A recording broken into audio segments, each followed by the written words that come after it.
নমস্কার। আরও একটা গুরুত্বপূর্ণ ইনফরমেশান নিয়ে চলে এলাম, খুব গুরুত্বপূর্ণ ভিডিও। যারা চ্যানেলে নতুন, চ্যানেলটাকে সাবস্ক্রাইব করে বেল আইকনটা টিপে রাখতে হবে লেটেস্ট গুরুত্বপূর্ণ আপডেট পাওয়ার জন্য। গ্রুপ সি ও গ্রুপ ডি পরীক্ষার বড় আপডেট আজকে দেবো।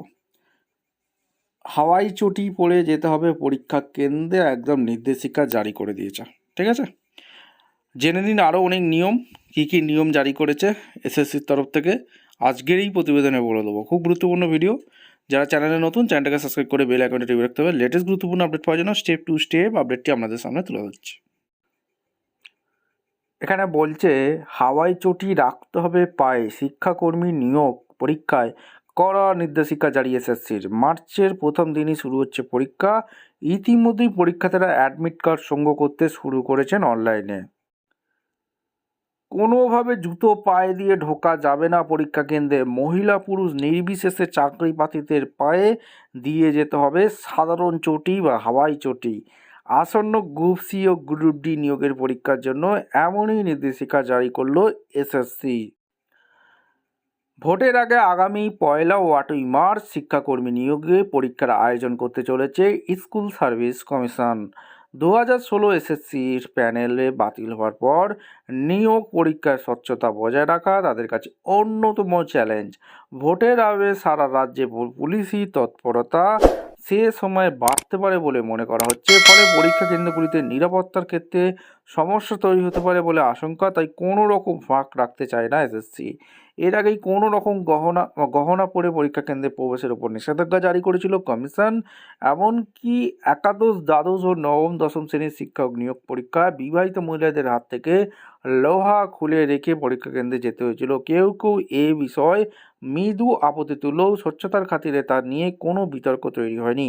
এবার জুতো পরে পরীক্ষা দেওয়ার ক্ষেত্রেও নিষেধাজ্ঞা জারি করলো এসএসসি। মার্চের প্রথম দিনই শুরু হচ্ছে পরীক্ষা। ইতিমধ্যে পরীক্ষার্থীরা অ্যাডমিট কার্ড সংগ্রহ করতে শুরু করেছেন অনলাইনে। সেখানে এই নির্দেশিকা দেওয়া হয়েছে বলে জানা গিয়েছে। কমিশনের তরফে সাফ জানানো হয়েছে, পরীক্ষা কেন্দ্রে প্রবেশের সময় জুতো নয়, পরে থাকা যাবে সাধারণ চপ্পল বা হাওয়াই চটি। সদ্য শেষ হয়েছে মাধ্যমিক পরীক্ষা। এই বছর রাজ্য সাক্ষী থেকেছে এক ভিন্নতর অভিজ্ঞতার। স্কুল জীবনে প্রথম পরীক্ষা দিতেও পরীক্ষার্থীরা ঢুকেছে মোবাইল ফোন সঙ্গে নিয়ে। বেশিরভাগ ক্ষেত্রেই দেখা গেছে অন্তর্বাস এবং জুতোর ভিতরে মোবাইল নিয়ে ঢুকেছে তারা। তারপর কৃত্রিম মেধার সাহায্যে নিয়ে চলেছে উত্তর দেওয়া প্রচেষ্টা। ব্যতিক্রম নয় উচ্চ মাধ্যমিকও। এই অভিজ্ঞতা থেকে শিক্ষা নিয়েই জুতোই নিষেধাজ্ঞা জারি করেছে school service commission. Commission chairman Siddhartha Majumdar বলেন, পরীক্ষা কেন্দ্রে নিরাপত্তা ও পরীক্ষার স্বচ্ছতা বজায় রাখতে যে কোনো ধরনের মোবাইল বা বৈদ্যুতিন যন্ত্রের ব্যবহারে নিষিদ্ধ করা হয়েছে। এজন্য আমরা সব রকম পদক্ষেপ করব। সম্প্রতি রাজ্যের বিভিন্ন পরীক্ষা দেখা গেছে জুতোর মধ্যে মোবাইল লুকিয়ে নিয়ে যাওয়ার প্রবণতা, সেদিকে লক্ষ্য রেখেই নয়া নির্দেশিকা জারি করা হয়েছে। কমিশনের জারি করা নির্দেশিকা আরও জানানো হয়েছে, পরীক্ষার্থীরা যে কলম ব্যবহার করবেন তাও স্বচ্ছ হতে হবে বলে নির্দেশ দেওয়া হয়েছে। জলের বোতলও তো হতে হবে স্বচ্ছ। ঘড়ি পরেও পরীক্ষা দেওয়া যাবে না।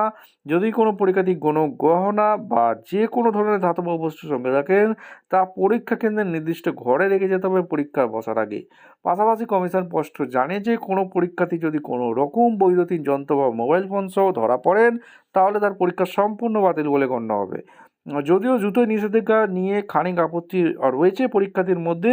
অনেকেই দাবি করেছেন বহু দূর থেকে ট্রেনে বাসে চড়া পরীক্ষা দিতে যাওয়া প্রার্থীদের পক্ষে হাওয়াই চটি বা চটি পরে যাওয়া সম্ভব নাও হতে পারে। সেক্ষেত্রে সকলে জুতো খুলে রেখে পরীক্ষা দিতে ঢুকতে চাইলে জটিলতা বাড়বে বলেই মনে করছেন অনেকে। গ্রুপ সি চাকরিহারা যোগ্য বিভাস ধর এবার ফের পরীক্ষায় বসবেন। তিনি বলেন, নিরাপত্তা সুনিশ্চিত করা প্রশাসনের দায়িত্ব। সেদিকে নজর না দিয়ে এসএসসি হয়তো পরীক্ষার্থীদের উপর চাপ তৈরি করছে বলেই আমি মনে করি। দেহ তল্লাশির ক্ষেত্রে আরও জোর দেওয়া উচিত ছিল প্রশাসনের। যদি এ প্রসঙ্গে উঠে এসেছে পুলিশকর্মীর অপ্রতুল থাকার আশঙ্কাটিও। কমিশন সূত্রে খবর, ভোটের আগে প্রশাসনিক নানা কাজে ব্যস্ত থাকতে পারেন পুলিশকর্মীরা। সেক্ষেত্রে যথাযথ নজরদারি ব্যবস্থা করতে সমস্যা হতে পারে। তাই আগে থেকেই সব দিক সামাল রাখতে চাইছে কমিশন। উল্লেখ্য, প্রায় 8,13,000 পরীক্ষার্থী গ্রুপ সি এবং প্রায় 8,20,000 পরীক্ষার্থী গ্রুপ ডি পরীক্ষা বসবেন বলে মনে করা হচ্ছে। এই জন্য প্রায় 1700 মতো পরীক্ষা কেন্দ্রের ব্যবস্থা করেছে কমিশন। গ্রুপ সি নিয়োগের জন্য লিখিত পরীক্ষা হবে 60 নম্বরে, আর গ্রুপ ডি লিখিত পরীক্ষা হবে 40 নম্বরের। দুটি পরীক্ষাই শুরু হবে দুপুর 12টা থেকে। গ্রুপ সি পরীক্ষা হবে 1 ঘন্টা 50 মিনিট, গ্রুপ ডি পরীক্ষা হবে 1 ঘন্টা 20 মিনিট। ভিডিওটা ইনফরমেটিভ মনে হলে আমাদের চ্যানেলে ফার্স্ট টাইম হয়ে থাকলে চ্যানেলটাকে সাবস্ক্রাইব করে বেল আইকনটা টিপে রাখবেন লেটেস্ট গুরুত্বপূর্ণ আপডেট পাওয়ার জন্য। দেখা হচ্ছে কোনো পরবর্তী ভিডিও। ধন্যবাদ।